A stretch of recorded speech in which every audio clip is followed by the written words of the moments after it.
На Москве сейчас, как говорится в той старой песне, назрели предпосылки для скандала, покойный подал голос из руин. Так, 10 дней назад российский авиационный надзорный орган выпустил предварительное заключение о причинах катастрофы, не имеющего аналогов звездолета «Суперджет». Выводы предварительные, но из них следует, что замечательный во многом, выдающийся аэроплан просто попал в руки не тем людям, грубо говоря, клоунам или артистам разговорного жанра. Мол, для того, чтобы трындеть со сцены, нужны одни знания, а для управления самолетом с пассажирами – другие. Совмещение же одного и другого вылилось в известную катастрофу на взлетно-посадочной полосе аэропорта Шереметьево. То есть, была выдана пунктирная линия, ведущая к окончательному заключению, которое уже будет иметь юридические, материальные и репутационные последствия. Проще говоря, дело ведут к тому, что виновата молния, которая бьет где попало, без согласования с местными властями,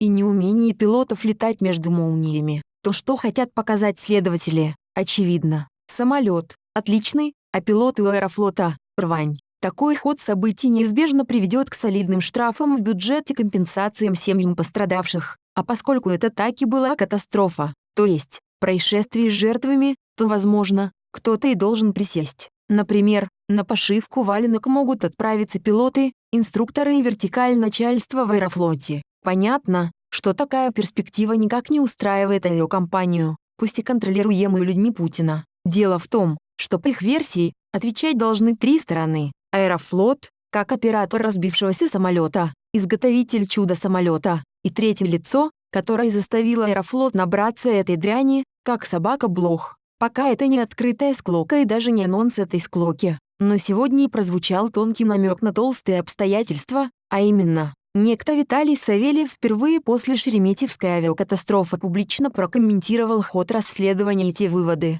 которые уже огласила комиссия. В частности, после принесения соболезнования родным и близким пострадавших и погибших, он отметил такое: МАК, контролирующий и ведущий расследование орган, опубликовал предварительный отчет катастрофы. К нам много вопросов, и у нас много вопросов. Надо полагать, что вопросы эти есть как к следователям, так и к изготовителям самого самолета. Аэрофлот – крупнейший эксплуатант этого самолета, и уж кому, как не ему известно, какую подделку его заставили купить. Поскольку больше таких желающих нет, он культурно выдержал больше месяца, надеясь на то, что для лохов будет придумана какая-то дикая версия типа украинского штурмовика, НЛО или сирийских артиллеристов. Но молчание было принято за слабости в Аэрофлоте почувствовали, что могут остаться крайними. Именно поэтому Савельев и предупредил коллег о том, что если вы хотите песен, их есть у меня. А если ситуация начнет разворачиваться в таком ракурсе,